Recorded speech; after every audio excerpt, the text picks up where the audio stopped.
हाँ जी साहब, तो कैसे हैं आप लोग। आई होप आप अच्छे होंगे और अपनी तैयारी अच्छे से कर रहे होंगे। तो फ्रेंड्स, आज की जो क्लास हम लेकर आए हैं, इस क्लास में हम डिस्कस करेंगे वैद्युत रसायन के केमिस्ट्री का एक क्लास होने वाला है। इसमें वैद्युत रसायन के मोस्ट इम्पॉर्टेंट क्वेश्चनों को डिस्कस किया जाएगा। वैद्युत रसायन के मोस्ट इम्पॉर्टेंट क्वेश्चनों को यहाँ डिस्कस किया जाएगा और वही क्वेश्चंस यहाँ डिस्कस किए जाएंगे जो मोस्ट इम्पॉर्टेंट क्वेश्चंस हैं। और जो सिलेबस आपका 30% कम हुआ है, उसी के अकॉर्डिंग क्लास में लेकर लगातार आ रहा हूँ। ठीक है, तो इसीलिए आप हमारे चैनल स्टडी सक्सेसफुल पर अगर न्यू हो तो स्टडी सक्सेसफुल को सब्सक्राइब कर लीजिएगा और साथ ही बेल आइकन को दबा दीजिए, जिससे आने वाली सभी वीडियो की नोटिफिकेशन सबसे पहले आप लोगों तक पहुंच सके। हाँ जी दोस्तों, क्लास को स्टार्ट करते हैं कुछ ज़बरदस्त और इंटरेस्टिंग लाइनों के साथ। दुनिया का हर शौक पाला नहीं जाता, दुनिया का हर शौक पाला नहीं जाता, कांच के खिलौने को हवा में उछाला नहीं जाता, कांच के खिलौनों को हवा में उछाला नहीं जाता। मेहनत करने से ज़िंदगी हो जाती है आसान, मेहनत करने से ज़िंदगी हो जाती है आसान, क्योंकि हर काम तकदीर पर टाला नहीं जाता, हर काम तकदीर पर टाला नहीं जाता। तो इन्हीं इंटरेस्टिंग लाइनों के साथ हम क्लास को करते हैं स्टार्ट। यहाँ पर आप पहला प्रश्न देख पा रहे होंगे कि विद्युत अपघटनी बिलियन मोलर की चालकता को परिभाषित कीजिए। तो इसकी डेफिनेशन क्या हो जाएगी, ये क्वेश्चन आप देख पा रहे होंगे 2014 और 17 में पूछा गया है और 18 में भी पूछा गया है जी। तो हम लोग उसको कैसे डेफिनेशंस क्या लिखेंगे, किसी विलयन के निश्चित आयतन में, कोई विलयन है उसका जो वॉल्यूम है, आयतन है, वो निश्चित आयतन में उपस्थित विद्युत अपघट्ट के एक मोल द्वारा उपलब्ध कराए गए आयनों की चालकता, जो प्लस माइनस जानते हो, प्लस माइनस होते हैं यहाँ पर आयन, तो आयनों की जो चालकता होती है उसको ही मोलर चालकता कहते हैं। इसको किसे दर्शाते हैं, इसको पढ़ते हैं लैम्डा एम। ये आप देख रहे हो, इसको पढ़ते हैं लैम्डा एम, एम फॉर मॉलरता है ना, मोलर चालकता। तो इस प्रकार से आप इसको समझ सकते हो। ठीक है, इंपॉर्टेंट क्वेश्चंस है इसीलिए बोल रहे हैं। अगर आपको वीडियो अच्छा लगा तो इसको लाइक ज़रूर कर दीजिए और अपने फ्रेंड्स के साथ हमारी वीडियोस को शेयर कर दीजिए। ठीक है जी। अगला यहाँ पर क्वेश्चंस दे रखा है, कोलराउस का नियम लिखिए। ये क्वेश्चंस कितना ज़्यादा इम्पोर्टेंट है, 14 में आया है, 15 में आया है, 16 में भी आया है और ये 17-18 लगातार क्वेश्चन ही पूछा गया है। 19 में नहीं आया, 20 में नहीं आया। अब हम कह रहे हैं क्वेश्चन 2021 में 100% आने के चांसेस हैं।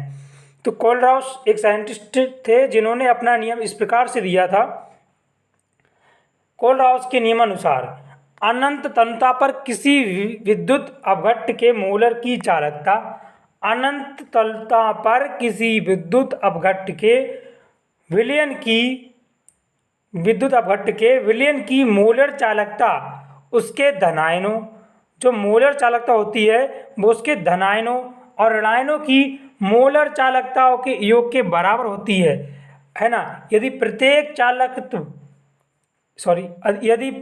चालकता पद को वैद्युत अपघट्ट के सूत्र में उपस्थित संगत आयनों की संख्या से गुणा कर दी जाए तो हमारा ये कोलराउस का नियम कहलाता है। देखिए, किसी अनंत तन्यता पर विलयन की मोलर चालकता उसमें उपस्थित धनायन और ऋणायन की मोलर चालकताओं के योग के बराबर होती है। तो ये रहा इसका फार्मूला। किसी विलयन की मोलर चालकता लैम्डा इक्विवेलेंट, इसको बोलते हैं इक्विवेलेंट, अनंत तन्यता पर इसमें उपस्थित इक्विवेलेंट प्लस इक्विवेलेंट माइनस उसमें उपस्थित धनायन और ऋणायन की योग के बराबर होती है। तो ये फार्मूला आप लोग याद कर लेना, इस फार्मूले पे न्यूमेरिकल्स बनते हैं। ठीक है, अगला पार्ट हम इसी के न्यूमेरिकल्स का लेके आएंगे, तो इसीलिए बोल रहे हैं आप सब्सक्राइब कर लीजिएगा। ठीक है, आगे बढ़ते हैं क्लास की तरफ। अगला यहाँ पर क्वेश्चन दे रखा है, काफ़ी इंपॉर्टेंट क्वेश्चन है ये। कॉपर सल्फेट के विलयन से Cu को विस्थापित कर देता है। जिंक है वो कॉपर सल्फेट के विलयन से कॉपर को विस्थापित कर देता है जबकि Ag नहीं कर पाता, ऐसा क्यों? इसको एक्सप्लेनेशन कीजिए, व्याख्या कीजिए, ऐसा क्यों होता है? तो ऐसा इसीलिए होता है क्योंकि विद्युत रासायनिक श्रेणी में Zn का स्थान कॉपर से ऊपर है, क्योंकि जो विद्युत रासायनिक श्रेणी होती है उसमें Zn जिंक का स्थान कॉपर से ऊपर है, इसीलिए जबकि Ag का स्थान Cu से नीचे है, इसीलिए क्या होता है कि Zn अधिक क्रियाशील धातु है। तो आप बोल सकते हो जो Zn है वो अधिक क्रियाशील धातु है, होने के कारण वो CuSO4 के विलयन से कॉपर को विस्थापित कर देता है और स्वयं अपने स्थान पे चला जाता है। ठीक है, ये रिएक्शंस को आप देख सकते हो, इंपॉर्टेंट रिएक्शंस है ना। जैसे Zn है और यहाँ पर CuSO4 है, तो इसकी क्रियाशीलता सबसे ज़्यादा है, तो Zn इसके स्थान पे बैठ जाएगा, जैसा कि यहाँ रिएक्शन में दर्शाया गया है। Zn यहाँ से उठकर यहाँ पर आ गया, ये Zn ने अपना स्थान ले लिया और कॉपर को इसे इधर अलग कर दिया, क्योंकि ये कम क्रियाशील धातु है ना। अगर आप Ag के साथ रिएक्शंस कराओगे तो Ag के साथ यहाँ कोई रिएक्शंस नहीं होगी जी। अगला क्वेश्चन है, मानक इलेक्ट्रोड विभव को उदाहरण सहित समझाइए। मानक इलेक्ट्रॉन विभव क्या होता है, इसके बारे में क्वेश्चन हमसे पूछ रहा है। तो मानक इलेक्ट्रॉन विभव देख सकते हो 2012 और 18 में पूछा गया था यूपी बोर्ड के एग्जाम में।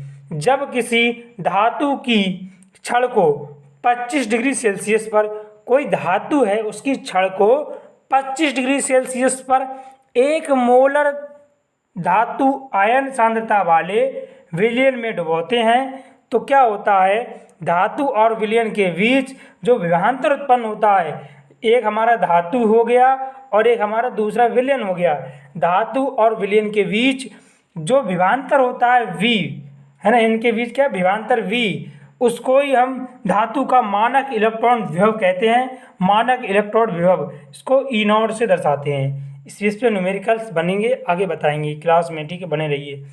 CuSO4 के विलयन में प्लेटिनम धातु के द्वारा विद्युत धारा प्रवाहित करने पर विलयन अंत में रंगहीन हो जाता है, इसका कारण लिखिए। तो ऐसे क्वेश्चंस बहुत ज़्यादा एग्जाम में बनते हैं, इंपॉर्टेंट है, नोट कर लीजिएगा इस क्वेश्चन को, अच्छे से समझ लीजिए, ठीक है। क्वेश्चंस क्या दे रखा था, इसका आंसर ये है, CuSO4 के विलयन में प्लेटिनम धातु के द्वारा विद्युत धारा प्रवाहित करने पर, प्लेटिनम धातु के द्वारा जब उसमें हम विद्युत धारा को प्रवाहित करेंगे तो उसमें उपस्थित Cu+2 आयन है, जो उसमें Cu+2 आयन्स हैं, वो आयन्स क्या करेंगे, वो आयन जो कि नीले रंग के होते हैं, तो वो जो आयन्स होते हैं वो कैसे रंग के होते हैं, नीले रंग के। Cu रंगहीन में अपचयित हो जाता है और विलयन अंत में रंगहीन हो जाता है। जो कॉपर होता है, कॉपर रंगहीन बन जाता है, और जैसे ही कॉपर रंगहीन बनता है तो वो कैसा हो जाता है, पूरा विलयन अंत में रंगहीन हो जाता है। फॉर एग्जाम्पल्स इसकी रिएक्शंस आपको जरूर लिखना है। जैसे मान लीजिए ये कॉपर ने जब 2 इलेक्ट्रॉन्स को ग्रहण कर लिया तो वो शुद्ध कॉपर बन के तैयार हो गया। रिएक्शंस को आपको अच्छे से याद करना है। अगला यहाँ पर क्वेश्चन दे रखा है, CuSO4 के विलयन में कॉपर सल्फेट के विलयन में लोहे की छड़ डालने पर विलयन का रंग धीरे धीरे गायब हो जाता है, समझाइए क्यों। ये क्वेश्चन 16 में आया है, 6 में आया है और 17 में आया हुआ है, स्क्रीन पर आप लोग देख सकते हो, है ना। इंपॉर्टेंट क्वेश्चंस आज की क्लास में डिस्कस किए जा रहे हैं, आप लोग देख सकते हो, ठीक है जी। विद्युत रासायनिक श्रेणी में Fe यानी कि लोहा का स्थान कॉपर से ऊपर है, इसीलिए Fe अधिक क्रियाशील होने के कारण कॉपर सल्फेट के विलयन से कॉपर को विस्थापित कर देता है और विलयन नीले रंग का हो जाता है। Cu+2 आयन के कारण रंग धीरे धीरे गायब हो जाता है। इसकी रिएक्शंस आप लोग यहाँ देख लेना। जैसे मान लीजिए CuSO4 कैसा है, ये नीला है और ये आयरन के साथ जब रिएक्शन करेगा तो Cu क्या होगा, अलग विस्थापित हो जाएगा और यहाँ से Fe यहाँ पर इंक्लूड हो जाएगा। इस प्रकार से देख सकते हो रिएक्शंस में ये हरा रंग बन जाएगा, ठीक है। अगला क्वेश्चन यहाँ पर क्या दे रखा है, बिल्कुल इसी बेस पर क्वेश्चन बनते हैं, जो इंपॉर्टेंट क्वेश्चन हैं वही हम क्लास में लेकर आए हैं जी। सिल्वर नाइट्रेट के विलयन में कॉपर डालने पर विलयन का रंग नीला क्यों हो जाता है, समझाइए। 10 और 16 में आया हुआ है। इसी बेस पर क्वेश्चंस बनते हैं, जो मैं लगातार सीरीज बता रहा हूँ, जो आए हुए क्वेश्चंस हैं उन्हीं की। कॉपर धातु सिल्वर नाइट्रेट के विलयन को कैसे विस्थापित कर देती है, इसको आपको एक्सप्लेनेशन करना है। क्वेश्चंस 2013 में आया हुआ है। बहुत ही सिंपल सा क्वेश्चंस है, आपको बस विद्युत रासायनिक श्रेणी की ज्ञान होना चाहिए, जिसके माध्यम से आप अच्छे से अच्छे क्वेश्चंस को हल कर सकते हो, चाहे क्वेश्चन कितना बड़ा क्यों ना हो। जी, विद्युत रासायनिक श्रेणी में कॉपर का स्थान सिल्वर से ऊपर है। जो कॉपर होता है वो सिल्वर से ऊपर होता है, सिल्वर बोलें तो Ag से ऊपर होता है, ठीक है। इसीलिए सिल्वर से अधिक क्रियाशील होने के कारण सिल्वर नाइट्रेट के विलयन से सिल्वर को विस्थापित कर देता है तथा स्वयं Cu आयनों में परिवर्तित हो जाता है। क्वेश्चन वही है, मैं 2-3 बार आपको रिपीट करा चुका हूँ, अभी इसी क्लास में रिपीट कराया है। Cu+2 आयनों का रंग नीला होने के कारण विलयन का रंग भी नीला हो जाता है, क्योंकि आपको पता होगा Cu+2 कैसा होता है, नीले रंग का होता है ना। तो जिस कारण उसका रंग भी, विलयन का रंग भी नीला हो जाता है। ये रही इसकी रिएक्शन, ये इसकी रिएक्शन है, इसको अच्छे से याद कर लीजिएगा, इसकी प्रैक्टिस कर लीजिएगा। 2AgNO3 प्लस कॉपर के साथ जब रिएक्ट करेगा तो कॉपर इसमें आ जाएगा, Ag हमारा अलग हो जाएगा। वो रिएक्शन से ये विद्युत रासायनिक श्रेणी में आपको पढ़ने को मिलेगी। अगला क्वेश्चन यहाँ पर दे रखा है, बिल्कुल विद्युत रासायनिक श्रेणी से क्वेश्चन हम लेकर आ गए हैं।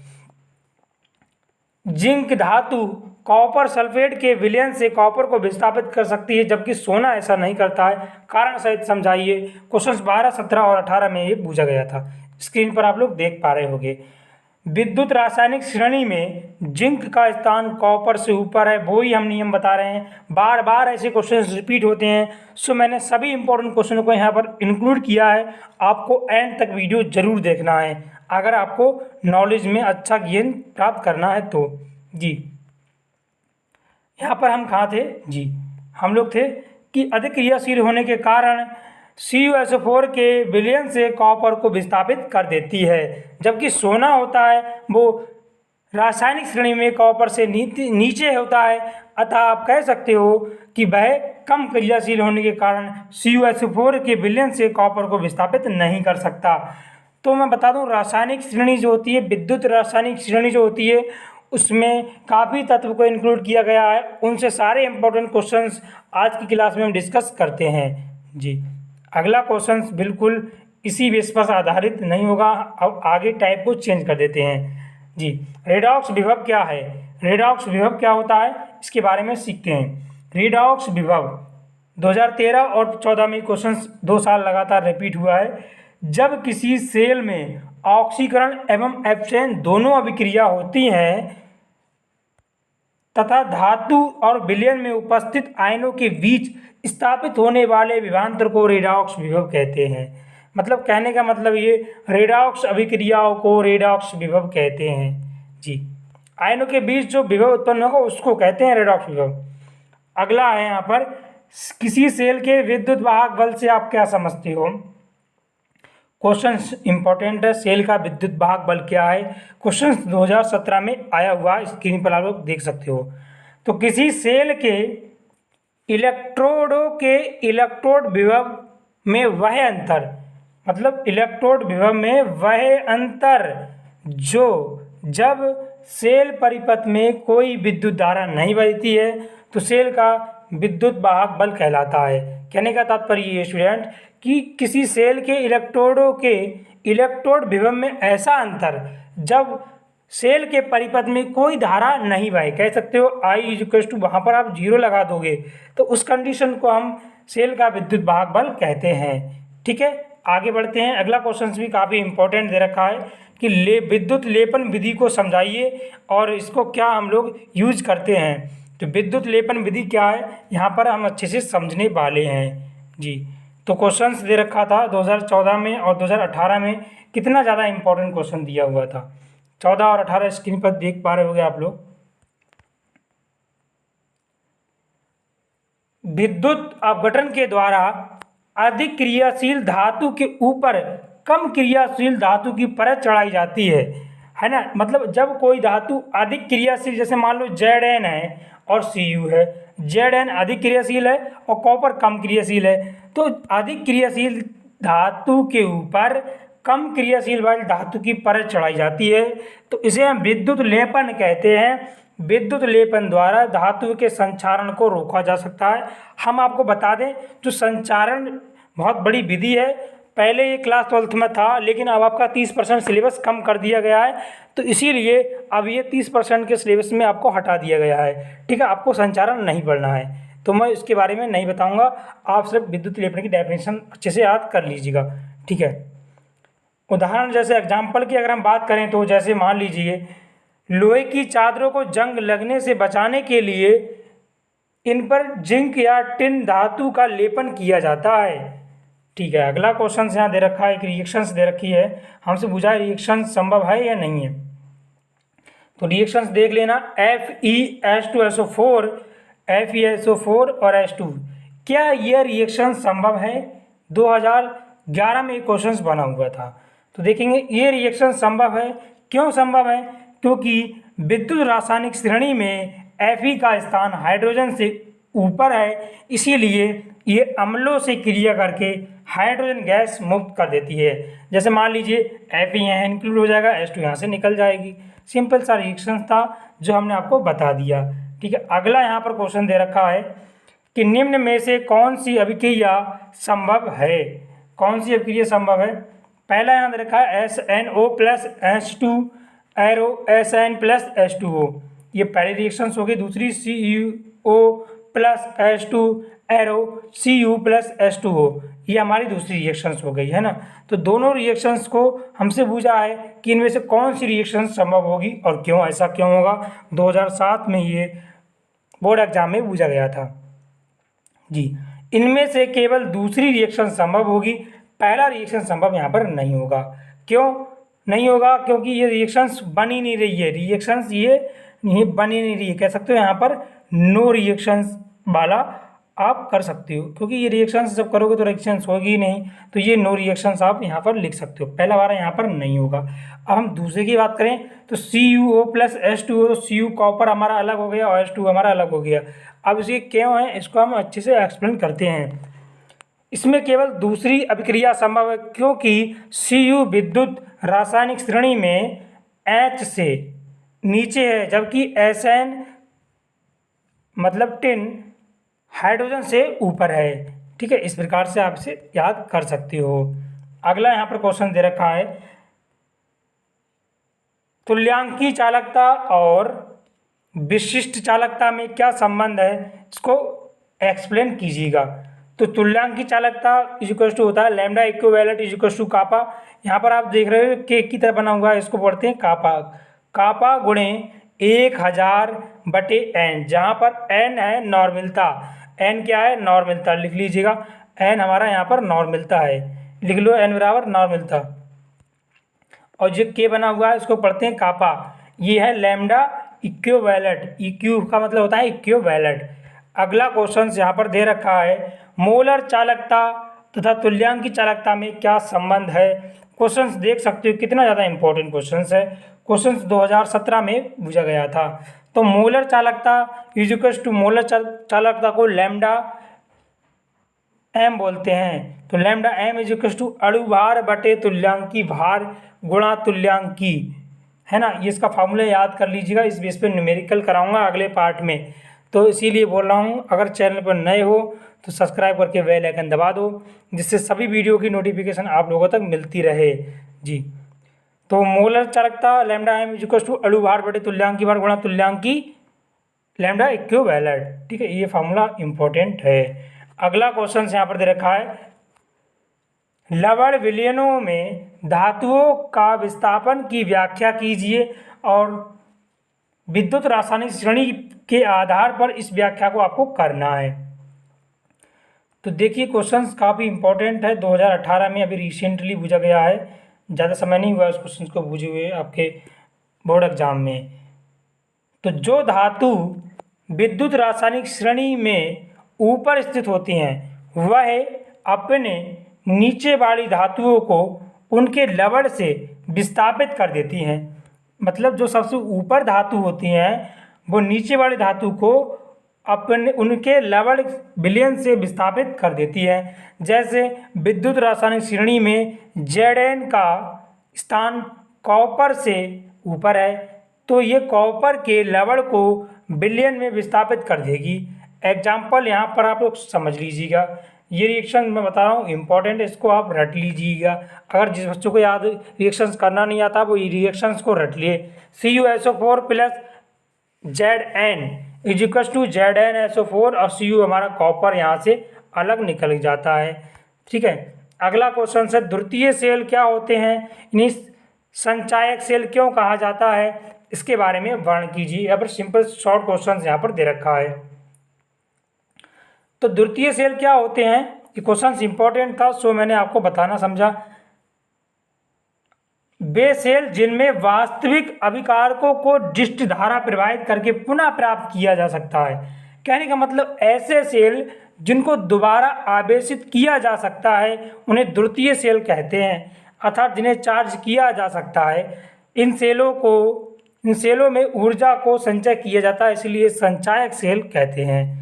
ठीक है, अगला क्वेश्चन यहाँ पर दे रखा है जी, यद्यपि विद्युत रासायनिक श्रेणी में एल्युमिनियम हाइड्रोजन से ऊपर है किंतु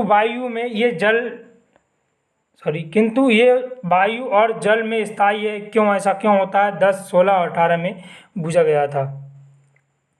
इसका कारण ये है कि वायु की उपस्थिति में एल्युमिनियम की सतह पर Al2O3, इसे बोलते हैं Al2O3 को बोलते हैं एल्युमिनियम ऑक्साइड की परत रक्षक का कार्य करती है, रक्षक बन जाती है, जैसा पढ़ो आप लोग, जिसके कारण एल्युमिनियम की सतह निष्क्रिय हो जाती है, इसलिए वायु और जल में स्थायी बनी रहती है। ठीक है, अगला क्वेश्चन यहाँ पर दे रखा है, प्रबल तथा दुर्बल अपघट्टों के द्वारा हमें स्पष्ट कीजिए, द्वारा समझाइए। तो वे विद्युत अपघट्ट विलयन में पूर्णतः आयनित वियोजित हो जाते हैं, उन्हें प्रबल विद्युत अपघट्ट कहते हैं। मतलब जब इसको आयन करो तो प्लस माइनस में पूर्णतः वो टूट जाएं, उनको प्रबल विद्युत अपघट्ट कहलाते हैं। जैसे H2SO4 हमारा अलग हो जाता है, HCl हमारा अलग हो जाता है, HNO3, ये टोटल हमारे अम्ल हैं, है ना जी। अगला टॉपिक यहीं पर है कि दुर्बल विद्युत अपघट्ट क्या होते हैं। वे विद्युत अपघट्ट जो विलयन में पूर्णतः वियोजित यानी कि बोल सकते हो आयनित नहीं होते हैं, उन्हें दुर्बल विद्युत अपघट्ट कहते हैं। जैसे एग्जाम्पल के थ्रू आप समझ लीजिए, NH4OH CH3COOH एसिटिक अम्ल होता है, HCN हाइड्रोजन साइनाइड। अगला क्वेश्चन है प्राथमिक सेल क्या होते हैं। ये क्वेश्चन 2019 में आया हुआ था, देख सकते हो स्क्रीन पर, कितना छोटा सा क्वेश्चन है बट इम्पोर्टेंट क्वेश्चन है। वे सेल जो एक बार प्रयोग होते हैं उन्हें दोबारा चार्ज नहीं किया जा सकता, प्राथमिक सेल कहलाते हैं। एग्जाम्पल सूक्ष्म सेल। तो स्टूडेंट सूक्ष्म सेल आपके कोर्स से हटा दिया गया है, तो सूक्ष्म सेल के बारे में आपको नहीं पढ़ना है। 30% सिलेबस के जो हटाया गया उसको हमें हटाकर ही पढ़ना है। ठीक है, वही क्लास मैं आपके लिए लेकर आऊँगा। रेडॉक्स विभव क्या है, इसको प्रभावित करने वाले कारक लिखिए। इलेक्ट्रोड विभव क्या है जी। अगला है इलेक्ट्रोड विभव क्या है, इसे प्रभावित करने वाले कारक लिखिए। देख सकते हो 7, 13 और 15 में यहाँ पर पूछा गया है। तो क्वेश्चंस को कैसे करोगे, जब किसी धातु की सतह को उसी धातु के विलयन के लेवल में डुबाते हैं तो धातु और विलयन के संपर्क तल एक विभवांतर उत्पन्न होता है। इस विभवांतर को इलेक्ट्रोड विभव कहते हैं। तो इलेक्ट्रोड विभव को कौन कौन से कारक प्रभावित करते हैं वो यहाँ पर हम सीखेंगे। इलेक्ट्रोड विभव को प्रभावित करने वाले कारक, इलेक्ट्रोड विभव को प्रभावित करने वाले कारक निम्नलिखित हैं। पहला है विलयन का ताप, दूसरा है विलयन की प्रकृति, तीसरा यहाँ पर दे रखा है धातु आयनों की मोलर सांद्रता, चौथा है धातु आयनों पर आवेश कितना होगा, ये हमारा उसमें महत्व देता है।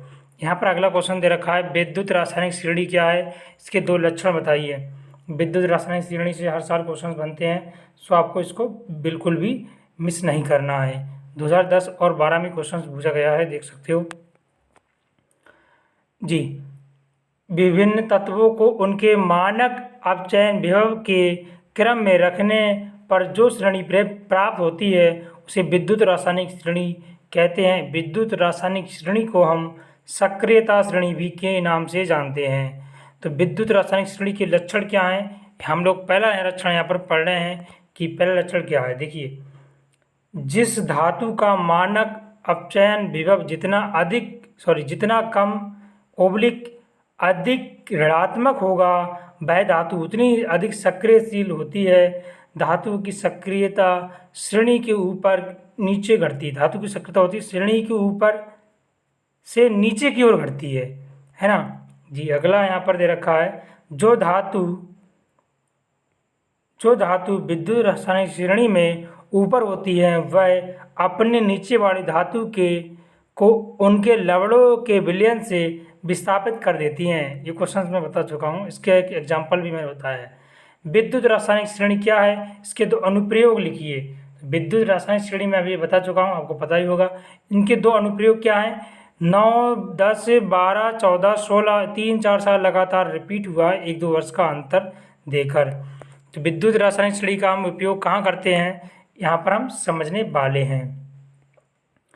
धातु के निष्कर्षण में अधिक क्रियाशील धातु अपने से कम क्रियाशील धातु को उसके लवण से विलयन विस्थापित कर देती है। इस गुण का प्रयोग Ag, Au आदि धातुओं के निष्कर्षण में किया जाता है। फिर हमें क्या करना है, जैसे एग्जाम्पल के थ्रू आप समझ सकते हो। 2NaAgCN2 का होल ट्वाइस प्लस Zn, जब इसका रिएक्शंस कराओगे तो Na2ZnCN की पावर Cn का होल पावर 4 प्लस 2Ag, यहाँ से Ag हमारा यहाँ पर निकल जाएगा, यहाँ पर आप देख सकते हो। फिर विद्युत लेपन में इसका यूज किया जाता है। विद्युत के द्वारा कॉपर, आयरन, कांसे आदि पर क्रोमियम, निकिल, सिल्वर, गोल्ड कहलाता है ना। अधिक क्रियाशील धातु को संचालन से बचाने के लिए कम क्रियाशील धातु की परत चढ़ाई जाती है। ये आपको पता होगा, विद्युत लेपन मैंने अभी बताया है। अगर आपने क्लास को देखा होगा, इस वाली क्लास को ही अच्छे से समझा होगा तो आपको पता होगा इसके बारे में। अगला यहाँ पर क्वेश्चन दे रखा है कि Zn पर तनु HCl की क्रिया से हाइड्रोजन मुक्त होती है, परंतु Ag से HCl डालने पर नहीं, ऐसा क्यों होता है, हमें एक्सप्लेन करके बताइए। क्वेश्चंस 2006 और 17 में पूछा गया था। चूँकि Zn का स्थान विद्युत रासायनिक श्रेणी में हाइड्रोजन से ऊपर है, इसीलिए तनु अम्ल से क्रिया करके हाइड्रोजन गैस दे देता है ना। जैसे Zn प्लस HCl, तो हमारा बन गया Zn, ये प्लस का होता है, ये माइनस का, तो ZnCl2 हो गया और यहाँ से हाइड्रोजन गैस हमारी निकल के चली गई। तो यहाँ रिएक्शन से बैलेंस नहीं, इसको बैलेंस कर लेना, यहाँ पर 2 लगेगा है ना, तब ये रिएक्शन बैलेंस कहलाएगी। पीरियड में मिस्टेक हो गई थी। Ag का स्थान विद्युत रासायनिक श्रेणी में हाइड्रोजन से नीचे है, इसी कारण ये हाइड्रोजन गैस विस्थापित नहीं कर पाती है। अगला क्वेश्चन यहाँ पर दे रखा है कि निम्नलिखित समअभिक्रियाओं से Mn, ZnCu और Ag को उनके बढ़ते हुए क्रम में व्यवस्थित कीजिए।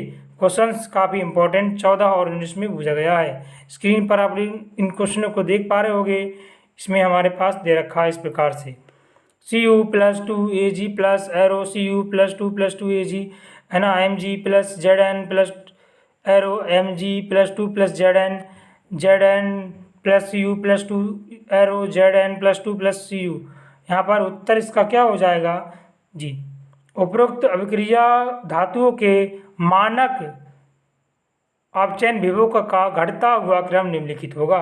पहले Ag होगा, फिर कॉपर होगा, फिर Zn होगा, फिर मैग्नीशियम होगा। इस प्रकार से इसको आप याद कर लीजिएगा, क्योंकि केमिस्ट्री में अधिकतर क्वेश्चंस हमको याद करने ही पड़ते हैं जी। अगला है नैनस समीकरण से आप क्या समझते हो, मानक इलेक्ट्रोड विभव और नैनस समीकरण में संबंध लिखिए।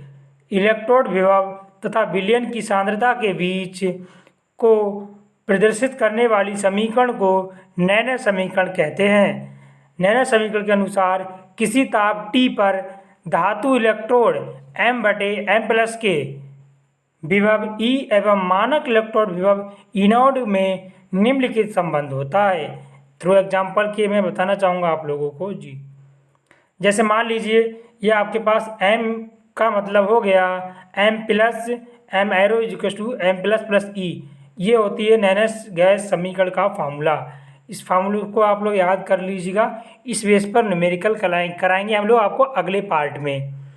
E बराबर E0 minus 2.303 RT/NF log base 10 1/m और n+, ये फार्मूला है। इस बेस पर न्यूमेरिकल बनते हैं, जहाँ पर E बराबर इलेक्ट्रॉन विभव E0 बराबर मानक इलेक्ट्रॉन विभव Mn धातु के आयन की मोलर सांद्रता।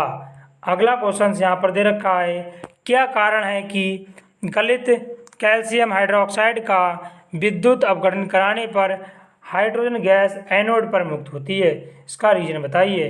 तो गलित कैल्शियम हाइड्राइड CaH2 के में हाइड्रोजन हाइड्राइड H+ के रूप में रहता है और विद्युत अपघटन करने पर H- का एनोड पर हाइड्रोजन गैस का ऑक्सीकरण कर देता है। जैसे CaH2 एरो Ca+2 हमारा हो गया और 2H हमारा अलग हो जाता है। एनोड पर की अगर हम बात करें तो एनोड 2H- एरो 2+2E-, इस प्रकार से ये हो जाएगा, राइट। ठीक है, अगला यहाँ पर क्या है, अगला है सेल स्थिरांक से आप क्या समझते हो, इसका निर्धारण आप कैसे करोगे? बहुत सिंपल सा क्वेश्चन है, डेरिवेशंस नहीं है, सिंपल क्वेश्चन है बिल्कुल। चालकता सेल में दोनों इलेक्ट्रोड के बीच की दूरी L तथा जिनकी क्षेत्रफल A के नियत होती है। इसीलिए चालकता और श्लेषता के लिए L/A का मान एक नियत होता है। इसको हम सेल स्थिरांक के नाम से जानते हैं जी। L/A=C, जहाँ C सेल स्थिरांक है, इस प्रकार से L/A क्या है, उसको सेल स्थिरांक कहते हैं। इस फार्मूले बेस्ड न्यूमेरिकल बनते हैं एग्जाम में जी। सेल स्थिरांक का मात्रा क्या होता है? Centimetre inverse. सेल स्थिरांक का मान दोनों इलेक्ट्रोडों के बीच की दूरी L तथा उनके अनुप्रस्थ काट के क्षेत्रफल 1 को मापकर प्राप्त किया जाता है, परंतु इन राशियों को पूर्णतः शुद्ध रूप में मापना बहुत ज़्यादा कठिन होता है। इसे मापने के लिए जिस विधि का प्रयोग किया जाता है वो निम्नलिखित यहाँ पर दे रखी है। सेल स्थिरांक = बोल सकते हो K/C। इस बेस पर न्यूमेरिकल बनते हैं, इसको याद कर लीजिए। सेल स्थिरांक बराबर K/C, K/C याद कर लो। सेल स्थिरांक = K/C। अगला क्वेश्चन यहाँ पर दे रखा है, मोस्ट इंपॉर्टेंट क्वेश्चन है। गर्म करने पर HgO अपघटित हो जाता है परंतु MgO क्यों नहीं होता है?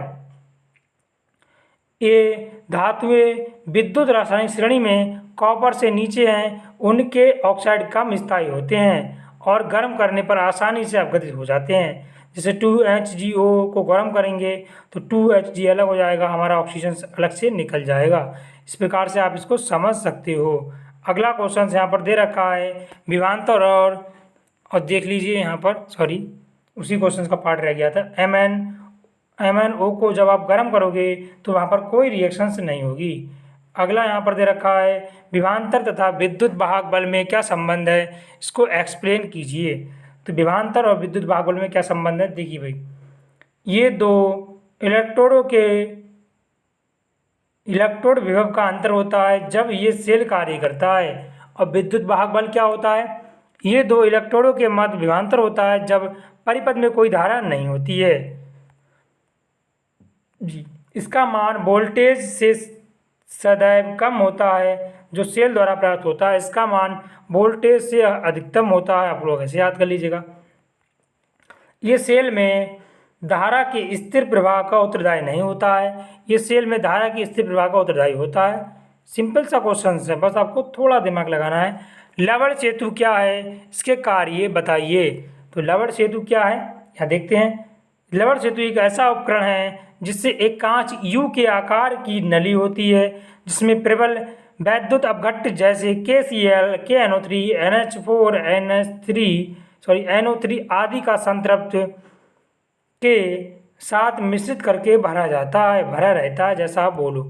तो रबड़ सेतु के यहाँ पर क्या क्या कार्य हैं, यहाँ पर फटाफट आप लोग देख लीजिएगा, इंपॉर्टेंट कार्य हैं इसीलिए मैं बता रहा हूँ। तो रबड़ सेतु का यहाँ क्या कार्य होता है जी, ये दोनों अर्धशैलों के विलयनों को जोड़कर परिपथ को पूरा करता है जी। ये दोनों अर्धशैलों के विलयन को उदासीन बनाए रखता है। रबड़ सेतु का मतलब ये होता है, ये विलयन को अर्धशैल के दूसरे में स्थानांतरित होने से रोकता है। ये ध्रुवण को कम करता है, ध्रुवण को ये कम कर देता है। अगला क्वेश्चन दे रखा है, चालकत्व को परिभाषित कीजिए तथा चालकत्व एवं प्रतिरोध में संबंध बताइए। तो चालकत्व क्या होता है, यहाँ देख लीजिए, क्वेश्चन 19 में बना हुआ था, इसलिए मैं बताना चाहूँगा आप लोगों के लिए। किसी चालक के प्रतिरोध का वह व्युत्क्रम, मतलब किसी चालक के प्रतिरोध का व्युत्क्रम उसका चालकत्व कहलाता है।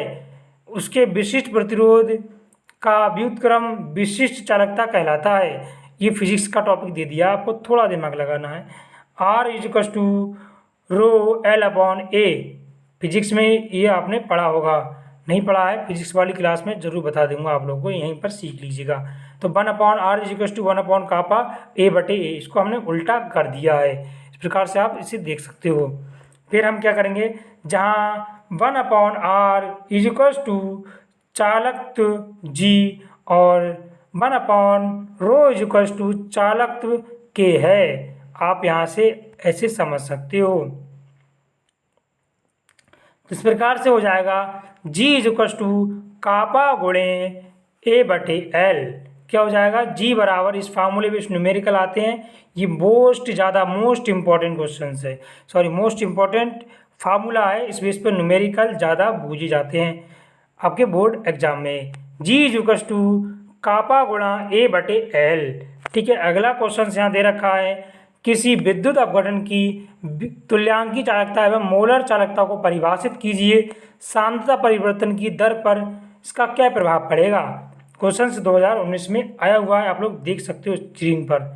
तुल्यांकी चालकता क्या होती, 1 सेंटीमीटर दूरी पर एवं 1 वर्ग सेंटीमीटर अनुप्रस्थ परिक्षेत्र के क्षेत्रफल वाले दो समांतर इलेक्ट्रोडों के बीच रखे विलयन में यदि 1 ग्राम तुल्यांक पदार्थ अपघट्ट घुला हो तो ऐसी अवस्था में विलयन की चालकता उस विद्युत अपघट्ट की तुल्यांकी चालकता कहलाती है।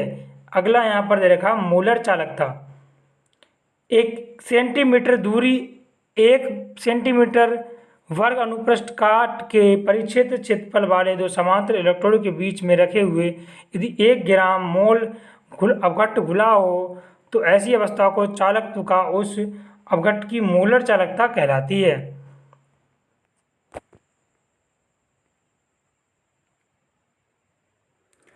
तुल्यांकी चालकता व मोलर चालकता पर सांद्रता का प्रभाव। विद्युत अपघट्टों के विलयन की सांद्रता बढ़ाने पर, तनुता बढ़ाने पर बोल सकते हो आप लोग, सांद्रता घटाने पर और तनुता बढ़ाने पर जिसकी तुल्यांकी चालकता व मोलर चालकता का मान बढ़ता है, क्योंकि तनुता बढ़ाने पर विशिष्ट चालकता का मान घटता है। परंतु 1 ग्राम तुल्यांक या 1 ग्राम अणु विद्युत अपघट्ट रखने वाले विलयनों का आयतन बढ़ाता है, अतः 1 ग्राम तुल्यांक या 1 ग्राम मोल विद्युत अपघट्ट वाले विलयनों का विशिष्ट चालकत्व व विलयनों के आयतनों का गुणनफल एक तनुता के साथ साथ बढ़ता है। फलस्वरूप तुल्यांकी चालकता व मोल चालकता के मान में तनुता बढ़ाने पर बढ़ते हैं। ठीक है, अगला क्वेश्चन क्या है, मानक हाइड्रोजन इलेक्ट्रोड विभव क्या है, इसको सचित्र वर्णन कीजिए। ये क्वेश्चन इंपॉर्टेंट है, देख सकते हो।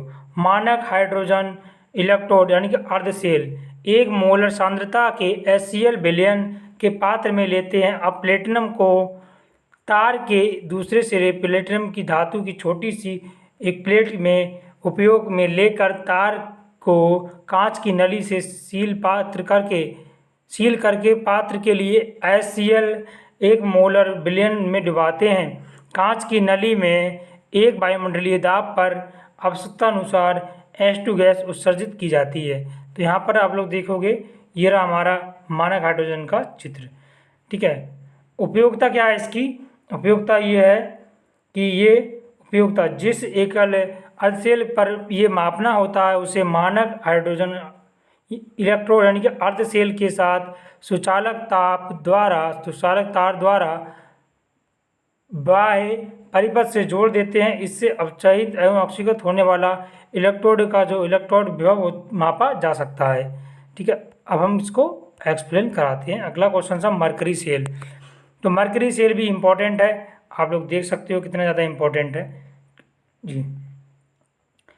मरकरी सेल एक विशेष प्रकार की सूक्ष्म सेल है जिसका प्रयोग घड़ी, कैमरा आदि में किया जाता है। ठीक है, मरकरी सेल में जिंक अमलगम एनोड के रूप में कार्य करता है। मरकरी HgO तथा कार्बन एक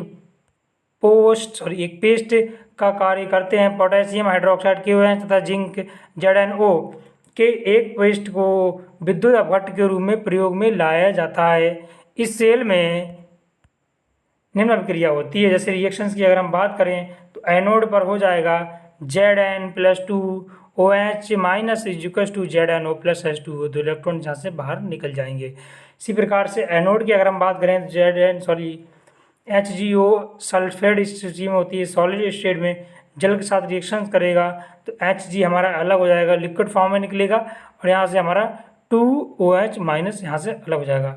नेट सेल अभिक्रिया क्या होती है?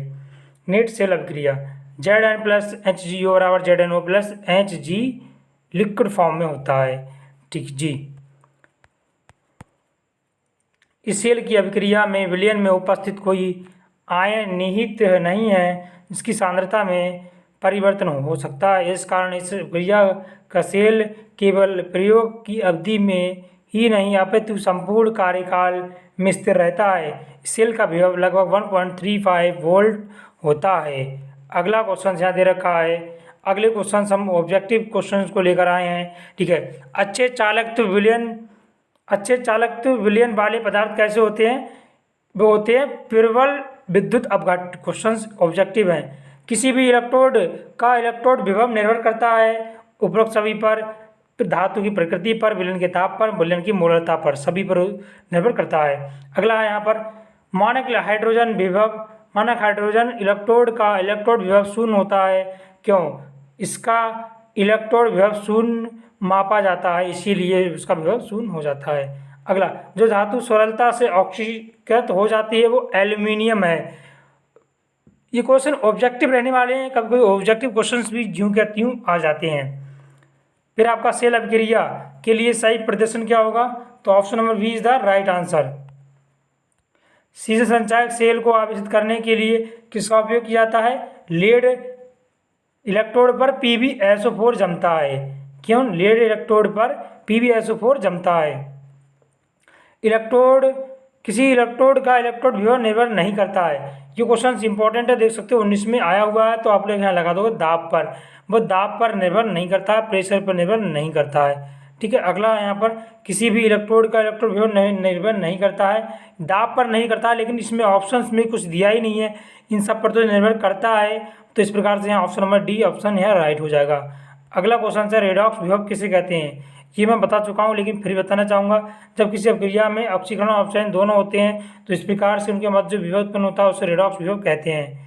अगला है यहाँ पर प्लेटिनम इलेक्ट्रोड पर Hg आयन किससे पहले अपचयित होता है? 4 में आया हुआ है Zn+2 से। अगला है निम्न में से कौन सा विद्युत अपघट्ट पर आयनोड पर कार्य करता है? जाएंगे तो OH-। अगला है संक्षारण से बचाने के लिए जो सबसे टिकाऊ धातु होती है वो कौन सी होती है? जिंक प्लेटिन। सबसे ज़्यादा टिकाऊ धातु जिंक होती है। क्वेश्चन इंपॉर्टेंट है, 2019 में आया हुआ है। अगला है किसी 4 रंगीन लवणों के विलयन को प्रतिकृत परखनली में रखे गए तथा प्रत्येक में तांबे की एक पट्टी दबाई गई है, कौन सा रंग विलयन का अंत में नीला हो जाएगा? तो यहाँ पर हो जाएगा AgNO3। Option number C is the right answer. विशिष्ट चालकता की इकाई क्या है? मीटर इनवर्स और ओम इनवर्स। आप बोल सकते हो option number C is the, ऐसे क्वेश्चंस कई बार बनते हैं कि विशिष्ट चालकता की इकाई क्या है, तो option number C is the right answer, ohm inverse और सेंटीमीटर इनवर्स, जैसा आप बोलो। 4 धातु ABCD के मानक इलेक्ट्रोड विभव क्रमशः -3.6 है ना, -1.63, -0.4 तथा -0.80 है वोल्ट है। इनमें सबसे अधिक प्रबल कौन होगा? सबसे ज़्यादा जो प्रबल होगा ना, सबसे छोटी संख्या सबसे ज़्यादा प्रबल होती है। Option number A is the right answer, A सबसे प्रबल हो जाएगा। अगला क्वेश्चन यहाँ पर दे रखा है कि CuSO4 को एल्युमिनियम की बोतलों में नहीं रखा जाता है, क्यों? ये क्वेश्चन देख सकते हो कितना इंपॉर्टेंट क्वेश्चन है, 2019 में पूछा गया था। तो Cu+2 में क्या होता है? अपचयित हो जाता है, और ये जो होता है वो नीले रंग का होता है। कैसा होता है? नीले रंग का। तो आप लोग यहाँ पर ये भी सीख गए, ठीक है। अगला क्वेश्चन क्या है स्टूडेंट? अगला क्वेश्चन बड़ा इंटरेस्टिंग है और बड़ा इंटरेस्टिंग क्वेश्चन है। 25 डिग्री सेल्सियस पर लिथियम, बेरिलियम और सोडियम और मैग्नीशियम के मानक अपचयन विभव क्रमशः इतने दे रखे हैं। 3 -3.5, -2.73, 2.1 है ना, -2.37 वोल्ट है। इनमें सबसे अधिक प्रबल ऑक्सीकारक कौन होगा? क्वेश्चन 19 में पूछा गया है। देखो कितने सारे इंपॉर्टेंट क्वेश्चन ज्यों के त्यों पूछ ली जाते हैं। तो यहाँ पर option number D is the right answer, lithium का सबसे अधिक हो जाएगा। क्यों हो जाएगा? जिस धातु के मानक अपचयन विभव का मान सबसे कम ऋणात्मक अथवा मानक ऑक्सीजन विभव का मान सबसे कम धनात्मक होता है, उसका प्रबल ऑक्सीकरण सबसे ज़्यादा होता है। उपरोक्त में से Mg+2 के मानक अपचयन विभव का मान सबसे ऋणात्मक है, अतः Mg+2 सबसे प्रबल ऑक्सीकारक है। यहाँ पर गलत दे दिया है, एक मिनट, सबसे प्रबल ऑक्सीकारक क्या है? यहाँ पर गलत दे दिया स्टूडेंट, मैं माफ़ी चाहूँगा आप लोगों से। यहाँ ऑप्शन नंबर बी होगा, ये डी गलत है, ऑप्शन नंबर बी होगा Mg+2। ये गलत दे देते हैं कभी कभी, इन लोगों की कभी मिस्टेक दे रखी है, सॉरी, ये PDF में गलत हो गया, यहाँ पर बी कर लीजिएगा। अगला क्वेश्चन यहाँ दे रखा है 25 डिग्री सेल्सियस पर